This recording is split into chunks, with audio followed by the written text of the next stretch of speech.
Morning વિદ્યાર્થી મિત્રો, આજના ઓનલાઈન શૈક્ષણિક કાર્યમાં આપ સૌનું હાર્દિક સ્વાગત છે. વિદ્યાર્થી મિત્રો, આજે આપણે સ્ટેન્ડર્ડ 8માં રીડ મોરમાં જોઈશું. યુનિટ 1 છે આપણું ડોન્ટ બી સ્ટુપિડ, બરાબર. એને આપણે આજે સ્વાપોથીમાં પુરાવીશું. ચાલો તો આપણે એનું જોઈશું. પ્રશ્ન 1, read the given the paragraph has the answer the question that follow. ફકરો વાંચો અને જવાબ આપો. There was a lake in the forest when there lived the three big fishes. They were the clever, lazy and the stupid. They were a friend. One day, Clever heard some people taking by and side of the lake. They were saying, the lake is full of good of fish. We shall come tomorrow with a big net and catch all the fish. બરાબર. એક જંગલમાં એક તળાવ હતું, બરાબર. ત્યાં 3 માછલીઓ રહેતી હતી, બરાબર. ક્લેવર, લેઝી અને સ્ટુપિડ, એવી રીતના એમનું નામ હતું, બરાબર. એક દિવસ જે ક્લેવર ફિશ છે, માછલી છે, એ થોડાક માણસોને વાત કરતા સાંભળે છે. શું સાંભળે છે? કે આ જે તળાવ છે એમાં ઘણી બધી માછલીઓ છે, તો આપણે શું કરશું? ટુમોરો એટલે આવતીકાલે આવીને આપણે એને જાળ નાખીને પકડી જઈશું.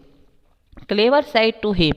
ક્લેવર માછલી છે પોતાની જાતને પૂછે છે, I must tell my friend what I have heard. શું કહે છે કે મારે આ વાત મારા મિત્રોને કહેવું જોઈએ. અવર લીવ આર ઇન ડેન્જર. હવે અમારે અહીંયા રહેવું કેવું છે? ખૂબ જ ખતરનાક છે. We must to go way far. અને તે શું કરે છે? ફટાફટ ત્યાંથી જતી રહી છે. So clever went to lazy and stupid and the told them. અને તે લેઝી અને સ્ટુપિડને શું કરે છે? જે પણ વાત હોય એ વાત કહે છે. ચાલો ત્યારબાદ શું છે? We have to leave My dear friend, we have to leave this lake. There are some bad men who are planning at us. We have to away quickly. બરાબર. એ એની ફ્રેન્ડને કહે છે કે હવે આપણે શું કરવું જોઈએ? કે હવે આપણે અહીંયાથી ફટાફટ વયું જવું જોઈએ, કારણ કે શું કહે છે? થોડાક જે માણસો છે જે શું કરી રહ્યા છે? આપણને પકડવાની કોશિશ કરી રહ્યા છે. ચાલો હવે એના પરથી આપણે સવાલ બનાવીશું. તો પહેલો સવાલ બને છે, તો પહેલું શું આવે છે? તો પહેલું આવે છે, where was a lake the lake. બરાબર. લેક પર કોણ રહે છે? તો the lake was in the forest. Who live in the lake. કોણ રહે છે લેકની ઉપર? તો 3 fisher lived in the lake. What were the 3 fisher called. શું નામ છે એમનું? તો 3 fisher were called, clever, lazy and stupid. Who hear the man talking. કોણ માણસોને વાત કરતા સાંભળે છે? તો clever hear the man talking. What did the clever say to હિમ.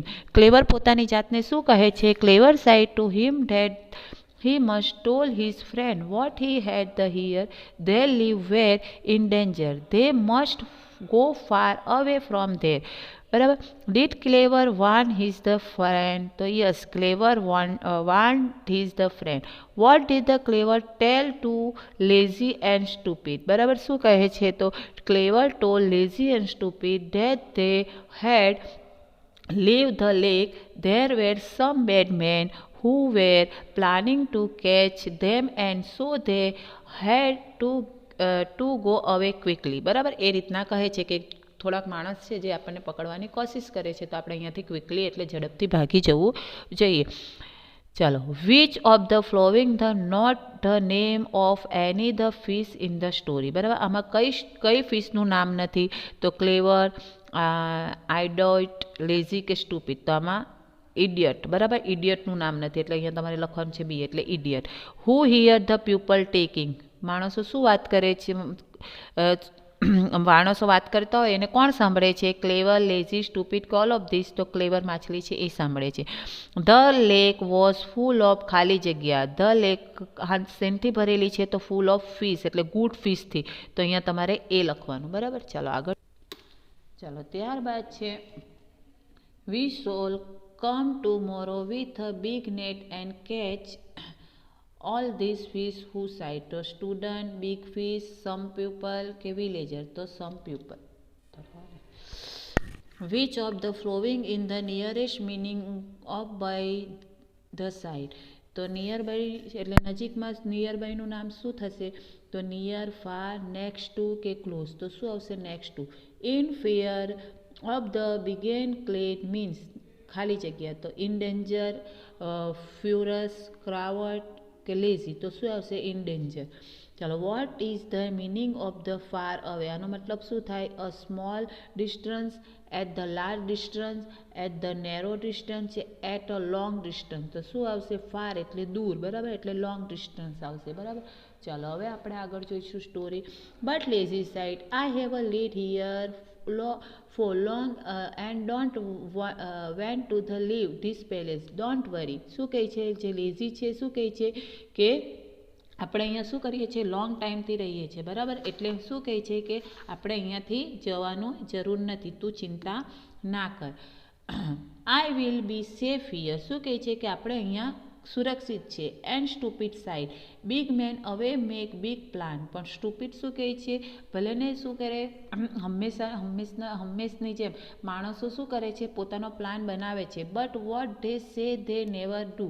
પરંતુ તે ક્યારે પણ એના પ્લાનને ફૂલફિલ કરતા નથી. They take and talk this and that but what they say and never do. બરાબર, એ લોકો કહેતા રહે છે પરંતુ એ લોકો શું કરે છે? જે કહે છે એવું વસ્તુ એ લોકો કરતા નથી. એવું કોણ કહે છે? સ્ટુપિડ કહે છે. When clever hear the friend talk anyway. અને ક્લેવર આ બધી એમની વાત, જે ફ્રેન્ડ છે એની વાતને સાંભળે છે. He become very sad. અને સાંભળીને દુઃખી થાય છે. He said. અને તે કહે છે, my dear friend, I don't vent our friendship to come to end. So let us all leave this lake and soon the possible. શું કહે છે કે વહાલા મિત્રો, શું કહે છે કે આપણી ફ્રેન્ડશીપને અહીંયા આપણે શું કરવું પડશે? સ્ટોપ એટલે ક્લોઝ કરવી પડશે, બરાબર. કારણ કે હું અહીંયાથી શું કરું છું? જાઉં છું. We can swim to sea. અને આપણે શું કરવું જોઈએ? કે આપણે અહીંયાથી જતું રહેવું જોઈએ. કારણ કે શું છે? અહીંયા ડેન્જર છે, બરાબર. જે શિકારીઓ છે, જે માછીમારો છે, એ શું કરવા આવી રહ્યા છે? એમને પકડવા આવી રહ્યા છે. વી શોલ બી સેફ ધેર. શું કહે છે? આપણે અહીંયા સેફ નથી. તો આપણે શું કરવું જોઈએ? એક જગ્યાએથી બીજા દરિયા કિનારે અથવા તો મહાસાગરમાં જતું રહેવું જોઈએ. But lazy and stupid did not vent to leave the lake. પરંતુ લેઝી અને સ્ટુપિડ છે એ શું કરે છે? એ જગ્યા છોડવા માંગતી નથી. So clever side good bye to them and swim the west. સ્વિમનું ભૂતકાળ, બરાબર. અને ગુડ બાય કરીને ક્લેવર માછલી ત્યાંથી નીકળી જાય છે. What did the lazy say his friend. Lazy શું કહે છે એની ફ્રેન્ડને? તો lazy said to his friend that he had live there for long and did want to the leave that palace and the will be safe. What did the stupid say the lazy and clever. Stupid શું કહે છે lazy અને ક્લેવરને? તો stupid કહે છે, stupid said, big man always make big plan. બરાબર, મોટા માણસો હંમેશા મોટા પ્લાન બનાવે છે. બટ વોટ ધે સે. પરંતુ તેઓ ધે નેવર ડુ. પરંતુ તેઓ ક્યારે એ કરતા નથી. નેવર એટલે ક્યારેય પણ. They talk and talk this and that. એ લોકો વાતો જ કર્યા કરતા હોય છે. But what say they never do. પરંતુ તે એ લોકોની વાતોને ફૂલફિલ કરતા નથી. ચાલો, હુ બીકમ વેરી સેડ. કોણ દુઃખી થાય છે? તો clever become very sad. Who said this I don't vent our friendship to come to an end. આ વાક્ય કોણ બોલે છે? તો clever said this. Clever said this they will be safe in the ખાલી જગ્યા. આપણે ક્યાં સેફ રહીશું? તો રિવર, લેક, સી કે લેન્ડ. તો સીમાં. Who did not vent to leave the lake. કોણ જવા માંગતું નથી? તો lazy and stupid did not vent to the leave the lake. Lake છોડીને જવા માંગતી નથી. Who said good bye this friend. આ કોણ છોડીને ગુડ બાય કહીને જાય છે? તો clever side good bye to his friend. Write sentence for your own things. બરાબર, તમારે આપણે બે વાક્ય આપણી રીતના લખવાના છે, લીવ અને લીવ. તો live, there fish live in the lake. બરાબર, three fish live in the lake. 3 માછલીઓ રહે છે, બરાબર, ક્યાં? તો તળાવમાં. Leave, they were not ready to leave the lake. બરાબર, તેઓ તળાવ છોડીને જવા માંગતી નથી. ચલો આગળ. Next morning the man come with the big next caught all fish were lazy was the catch. he lay very still. After all he was lazy but not stupid. He did not move at all. બરાબર, પછી next મોર્નિંગે જે શિકારી છે એને પકડવા માટે આવે છે, પણ લેઝી શું છે? ભલે થોડીક સ્ટુપિડ છે, પણ સ્ટુપિડ નથી પણ શું છે, થોડી લેઝી છે, બરાબર, પણ એ સ્ટુપિડ નથી એટલે મૂર્ખ નથી, એટલે શું કરે છે, મરવાની એક્ટિંગ કરે છે, બરાબર. ત્યારબાદ વેન ધ મેન સો હિમ, અને જે માછલી એ જે મરવાની એક્ટિંગ કરેલી હોય લેઝી માછલી, એ માછલીને એ જોઈ છે. ધે થો હિમ ધ બી ડેડ, અને એને પકડીને જોઈ છે તો એ જે લેઝી માછલી એ છે એણે શું કર્યું, એ મરવાની એક્ટિંગ કરેલી હોય, એટલે જે શિકારી છે એને માછલીને જોઈ છે, બરાબર. They took him out of the net throw away the sad, અને પછી સેડ એટલે રેતીમાં એને ફેંકી દે છે. Van nobody was looking at હિમ, અને પછી કોઈ એને જોતું નથી, બરાબર. એ રીતના એ lazy slipped the back into water and the was safe, અને પછી કોઈ જોઈ નહીં એ રીતના એ ધીરે ધીરે શું કરે છે, પાછી પાણીની અંદર જતી રહી છે. What will the happen to stupid, શું સ્ટુપિડ ખુશ છે? ચાલો, what stupid was the catch, એ રીતના સ્ટુપિડ પણ પકડાઈ જાય છે. He went to try to net out of, અને તે શું કરે છે, નેટમાંથી છૂટવાની કોશિશ કરે છે. The man laugh at sight, અને એને જોઈને જે માણસ છે, જે શિકારી છે, એ માછલીને જોઈને હસે છે. We will get lot of money when we cell the one, શું કહે છે કે હું આ માછલીઓને વેચીને ખૂબ પ્રમાણમાં શું કરીશ, પૈસા કમાઈશ. That is the way stupid lost life, અને સ્ટુપિડ માછલી પોતાનો જીવ ગુમાવે છે. ચાલો, હવે એના પરથી આપણે ક્વેશ્ચન જોઈશું. What did the man do, બરાબર. માણસ શું કરે છે? The man come with big net and caught all the fish. What did lazy do when he was caught? When lazy was caught, he lay very still and did not move at all. બરાબર, lazy છે એ મરવાની acting કરે છે અને કોઈ પણ પ્રકારનું movement કરતી નથી. લેઝી વોઝ નોટ, લેઝી કેવી નથી? તો સ્ટુપિડ, ક્લેવર, ગુડ ફિશ કે નોન ઓફ ધીસ, તો એ સ્ટુપિડ નથી એટલે મૂર્ખ નથી, હા થોડીક હોશિયાર છે. When did the man saw lazy, ક્યારે જોઈ છે લેઝી માછલીને, અને પછી એ શું કરે છે? તો when the man saw lazy the throw the lazy was the dead, એ જોઈ છે અને શું સમજે છે કે લેઝી માછલી છે એ મરી ગઈ છે. What did the man do the lazy? The man took him out of the net and threw away of the sad, અને એને રેતીમાં ફેંકી દે છે. What did the lazy do when nobody was looking? તો when nobody was looking, lazy slipped back into water and water safe. What did the stupid do when he was caught? So when stupid was caught, he went on try to get out of the net. બરાબર, જે stupid માછલી છે એ શું કરે છે? અંદરથી નેટમાંથી છોડવાની કોશિશ કરે છે પણ એ છૂટતી નથી. How can you say the lazy was not stupid? તો lazy was not stupid as when he was caught in the net. He played a witch trick and the scraped by making the fool of the wise man. શું કરે? ફૂલ એટલે મૂર્ખ બનાવે છે. કોને? પેલા માણસને. કોણ? તો lazy. Who said this? We will get a lot of money when we sell this one. આ વાક્ય કોણ બોલે છે? તો માણસ બોલે છે એટલે એ આવશે, બરાબર. Out of the 3 fish who lost his life at last. છેલ્લે શું લાઈફમાં મળે છે? Out of the 3 fish stupid lost his life last. Bus stupid માછલી છે એની લાઈફ અહીંયા ખતમ થઈ જાય છે. ચાલો, ત્યારબાદ છે which was the opposite alive. બરાબર, એનું ઓપોઝિટ શું થશે? તો ડેડ. બરાબર. ચાલો, ત્યારબાદ આગળ જોઈશું. Choice the correct option. દરેક પ્રશ્નોના સાચા જવાબ આપો. When I reached the hole it was full. The underline word mean, અંડરલાઇનનો મતલબ કરવાનો છે તો શું આવશે? All the seat were occupied. બરાબર, આ એટલે એ આવશે. બીજામાં જોઈશું both the children look alike. Here alike means, બરાબર, અલાઇકનો મતલબ શું થાય? People like, children similar, different કે ઓલ ઓફ ધીસ, તો સિમિલર એટલે સરખું. બરાબર. ચાલો, policeman baby why are you crying here? તો શું કહે છે? તો ગર્લ શું કહેશે? ગર્લ આઈ હેવ લોટ્સ my way to home. Could you please help me. Here the underline word the meaning. બરાબર, આનો મતલબ શોધવાનો છે. તો શું આવશે? તો આવશે the girl has forget here અવે. છોકરી શું કરેલી છે? પોતાનો ઘરનો રસ્તો ભૂલી ગઈ છે. માટે પોલીસ એને શું કહે છે કે હે બેબી, તું શા માટે રડી રહી છે? બરાબર, આવો મિનિંગ થશે એટલે એ આવશે.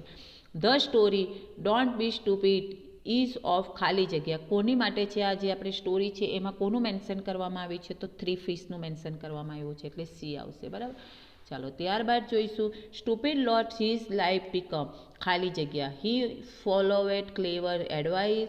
He did not follow clever advice. He was the caught in the net. All of this. તો બી આવશે. He did not follow clever advice, કારણ કે તેમણે એડવાઇસ એટલે એમની જે એડવાઇસ સલાહ આપી હતી એને માની ન હતી. બરાબર, એટલા માટે પોતાનો જીવ ગુમાવ્યો.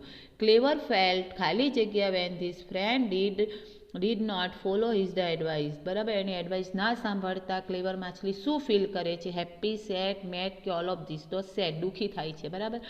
હુ said the following the sentence write there the name. નીચે વાક્ય કોણ બોલે છે તે આપણે લખવાનું છે. ચાલો. We will get a lot of money. આ વાક્ય કોણ બોલે છે? તો ધ મેન બોલે છે. He shall come tomorrow with a big net. બરાબર, તો આ વાક્ય પણ માણસ કહે છે. I will be safe. અમે સેફ છીએ એવું કોણ બોલે છે? તો લેઝી કહે છે. What big man say they never do. તો એ સ્ટુપિડ કરે છે, એ ક્યારે પણ આપણને પકડી શકશે નહીં. This lake is full of fish. બરાબર, આખું તળાવ એ આખી માછલીઓથી ભરેલું છે એવું વાક્ય કોણ બોલે છે? તો ધ મેન બોલે છે. I have live here for long. તો આ વાક્ય કોણ બોલે છે? તો લેઝી બોલે છે.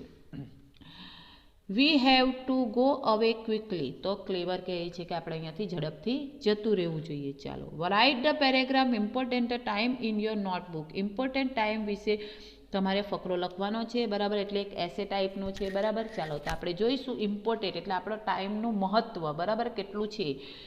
Time is one of the most important things of our life. બરાબર, ટાઈમ, સમય એ આપણા જીવનનો ખૂબ જ અગત્યનો એક ભાગ છે. It is more important than only money but also than anything else. બરાબર, અને સમય એ કેવો છે? કિંમતી છે. બરાબર, અને એ સિવાય પણ આપણે સમયનો ઘણો બધો ઉપયોગ કરી શકીએ છીએ. The time gone will never come back again in your life. બરાબર, વહી ગયેલો સમય ક્યારે પણ પાછો આવતો નથી. We have to value the time એટલે આપણે સમયનો વેલ્યુ કરવું જોઈએ, એમની કિંમત કરવી જોઈએ. બરાબર, the value the time we must use the properly. બરાબર, એટલે સમયનો આપણે પ્રોપરલી ચોક્કસપણે આપણે શું કરવો જોઈએ? ઉપયોગ કરવો જોઈએ. The most important is that to not waste the single minute. બરાબર, એક પણ મિનિટ, એક મિનિટનો આપણે શું કરવો જોઈએ? ઉપયોગ કરવો જોઈએ. એક પણ મિનિટનો આપણે વેસ્ટ કરવો જોઈએ નહીં. Do all your work with full connection and the energy to use the time properly. બરાબર, આપણે આપણી જે ટાઈમ છે એની અંદર પ્રોપરલી કનેક્ટ કરીને આપણે આપણું કામને એ ટાઈમની અંદર ફૂલફિલ કરવું જોઈએ, એટલે પૂર્ણ કરવું જોઈએ. બરાબર, એટલે મિનિટ સેકન્ડના આપણે એનો શું કરવો જોઈએ? કામ માટે એનો ઉપયોગમાં લેવો જોઈએ. One should work at the proper time. બરાબર, એક સમયનો આપણે શું કરવો જોઈએ? ઉપયોગ કરવો જોઈએ. We can follow the nature time table for the best result. બરાબર, નેચર જે પ્રકૃતિ પ્રમાણે જે ટાઈમ ટેબલ પ્રમાણે જે ચાલે છે, જે દુનિયા ચાલે છે એ ટાઈમ ટેબલ પ્રમાણે આપણે શું કરવું જોઈએ? ચાલવું જોઈએ, તો આપણને સારામાં સારું રિઝલ્ટ મળે. We can work more in daylight than the night. બરાબર, આપણે શું કરવું જોઈએ? સવારથી લઈને નાઇટ સુધીનું એક સારું ટાઈમ ટેબલ બનાવીને એ પ્રમાણે કામ કરવું જોઈએ. So raise with sunrise and work activity has a sunrise high. બરાબર, જેવી રીતના સૂર્ય ઉગે ત્યાંથી સૂર્ય આથમે ત્યાં સુધીની આપણી પ્રોપરલી શું હોવી જોઈએ? એક પ્રકારની એક્ટિવિટી, આપણું વર્ક હોવું જોઈએ. A person which understand the important of the time become successful in life. બરાબર, પર્સન દરેક માણસે શું કરવું જોઈએ? સમયનો બરાબર ઉપયોગ કરવો જોઈએ, સમયને સમજવું જોઈએ. બરાબર, ત્યારે જ આપણે શું કરી શકશું કે લાઈફને આપણે સક્સેસ બનાવી શકશું, બરાબર. તો આ રીતના આપણે ઇમ્પોર્ટન્ટ ટાઈમ વિશેનું લખ્યું છે, બરાબર. આના રિલેટેડ હોમવર્ક હશે એ હું તમને આપીશ, એ તમારે પીડીએફમાં લખવાનું છે. નવા યુનિટ સાથે ફરીથી મળીશું. અસ્તુ.